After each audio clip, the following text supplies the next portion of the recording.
Welcome back to Horror Movies. In a few seconds, you're going to listen to a frightening tale narrated by me. Fear awaits you. Watch out and take care. In the starting scene, we witness a man chained next to a tree. His appearance suggests how his status must be even more pathetic than lowly animals. The man continually exerts force on the iron chains, just for the faint hope of shattering it using his might. All his efforts are in vain though, as the chain refuses to scooch an inch, no matter how frantically he pushes or pulls. With no hope of freedom on the horizon, the man despairs and throws himself on the forest ground in sheer exhaustion. The guy then takes a turn and there's a ton of gruesome scars all across his back, implying that the man's been brutalized early on. Just from the looks of his back, one can visualize the sheer torment he suffered under his captor's hand. The guy sits on the roadside just like that for a moment. He seems to be contemplating something, possibly how miserable his life is and how much worse it may become soon after. Just when the sun's about to unleash its last brilliance and night may soon enshroud the forest in darkness, the nameless guy hears a noise. Soon a car enters within sight and passes alongside the man. The man has yet to breathe a sigh of relief when the guy manipulating the car drives back, and then stops right in front of the man. By now, the enchained dude madly thrusts against the tree, in order to break his chains, but alas, he fails yet again. But from the panic being reflected on the man's face, surely an irredeemable devil must be driving the car. Just then, an anonymous animal hops out of the car and enters the man's sight. Although not much of his appearance is visible in the dim light, one can still at least decipher his dog-like facial features. The humanistic creature grabs hold of his axe and strolls towards the man with a leisurely pace. The guy then crouches beside the prisoner who is, by now, trembling with fear. The scene then cuts there as we're now shown a group of humans sneaking about in the forest.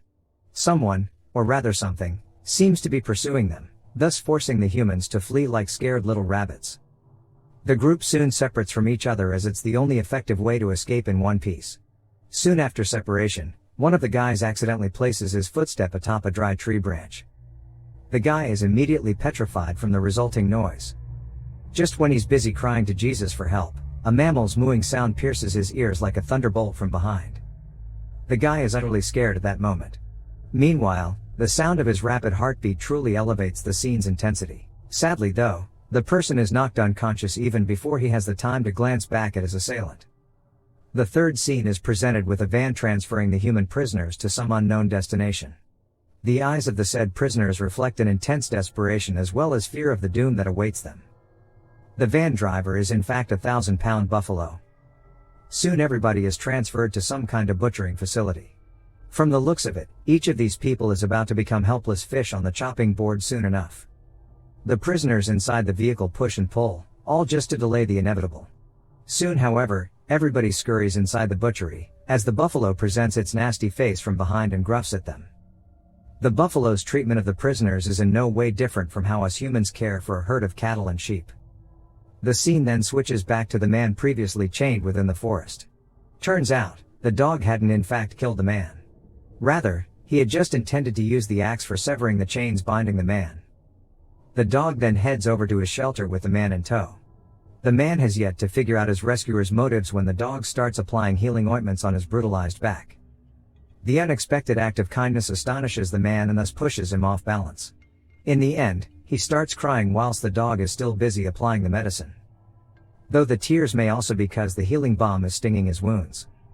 Anyhow, the scene once again flips back to the butchering facility. There we see the guy who had previously been knocked unconscious in the forest. The fully awake guy now faces off against the rowdy buffalo. Although the animal's horrendous build inspires fear in the man's heart, he nonetheless displays a ton of bravado and openly confronts his captor. The end result is him being knocked onto his knees after a whip from the buffalo. Recognizing how he's nowhere near as strong as the mighty buffalo, the previously courageous dude now makes a run for it, with his tail tucked between his legs. Sadly though, things don't end up well for him, as the heavily built buffalo lands a crushing strike on the man's head with piercing swiftness. The end result is the man falling unconscious yet again, this time forever. The buffalo then drags away the corpse and puts the bolt in place before leaving as well, thus locking the prisoners inside. In another part of the same slaughterhouse, a horse is busy chopping human corpses into small-sized chunks. He even hacks the guy's body, the one who died recently under the buffalo's stick, into bite-sized pieces. One of the caged women with quite an elastic and supple physique manages to crawl her way out of the cell. The buffalo, who's still in close proximity, hears the noise. He then strides towards the cell step by step. The woman takes refuge behind one of the walls and luckily, she manages to avoid grabbing the buffalo's attention. Tears stream all the way down her cheeks, as she hears the mad buffalo slaying one of her friends, but remains helpless to do anything.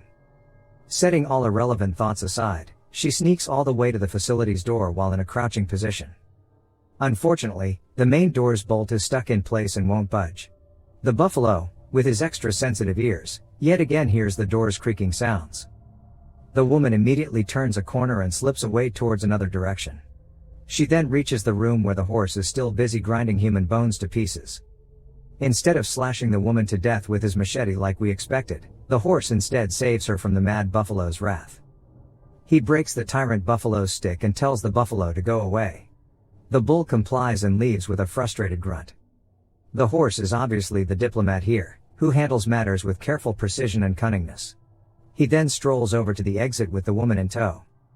Just when the girl is about to step out of the slaughter facility, the hypocritical horse bestows her with an instant death.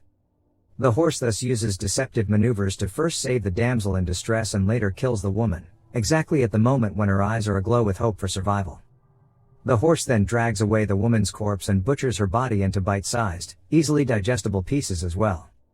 He then prepares packages of the said meat, stores them all in buckets labeled neutral, which must obviously be some brand that sells human meat. The horse then drives away from the slaughterhouse. Soon he reaches the dog's cabin, where he successfully delivers a bucket of neutral meat to the said dog, gets paid for it, and then leaves soon after. The dog then pulls out some intestinal human meat from the bucket, places it on a platter and pushes it towards the man. By now, the man is already on the verge of death from starvation. Thus, he pays no heed whatsoever to whether feeding on his own kind is acceptable or not. Instead of wasting his time contemplating useless morals and ethics, the man instead lunges at the said meat with feral ferocity. Sometime later, the dog kick-starts his car engine, with the man already seated in the backseat. The man feels much more comfortable now, since the dog has even handed him over a pair of warm clothing. Both reach their destination by nighttime. The dog chains the man yet again and locks him inside a narrow shed. He then himself heads over to some underground basement with another dog in tow. A while later, another, even more burly and ferocious dog, comes over and drags the man away. They stop after reaching some sort of ring, where the said dog nails the man's chain into the ground. Just then, we witness how there's plenty of other dogs hanging around the ring. Even the horse from the butchery is standing on the edge. The dogs all around then go to the betting table and register themselves as participants in the gambling game. Just when the man is still clueless as to what's happening, a feral wolf barges into the basement. Being dragged behind him is yet another human. Yet, when compared to the savage and ferocious newcomer, the man from before appears timid like a mouse. By now, everything's crystal clear as a battle is inevitable and only one of the two shall survive. The dog who fetched the man now seems remorseful and even a bit uncertain as he looks at the competitor wolf's monstrous pet. He even tries to back out of the game but his accomplices simply push him away. The wolf soon blows the horn, signaling the commencement of the battle. The scuffle begins as both the savage newcomer and the man face each other head-on. Their battle is based purely on the urge for survival, and entails no personal gains, grudges or enmity between themselves. Neither of them even knew one another before tonight, and still, they're forced to slay their own kind now, all just for the outsider's amusement. In the game, the man repeatedly faces setbacks and even tries to back out of it a couple times. At one instance, he even seeks shelter from his owner. Unfortunately, escape isn't an option here as the surrounding dogs either push him away, or the fierce wolf simply pulls the man back into the ring. By now, the man's defeat at his competitor's hand seems inevitable. The audience is frustrated at the man's pathetic performance, and so they start bombarding the dog who brought him here with kicks and punches. Just like a real-time loyal pet, the man can't bear to watch his owner getting beaten. He rushes to save the dog, and even kicks away the wolf and many others in the process. Unluckily, the animalistic hybrids easily overtake the man and pin him to the ground. The agitated wolf then grabs his axe and ruthlessly severs the man's head. A while later, the horse heads back to the butchery with the winning man in tow.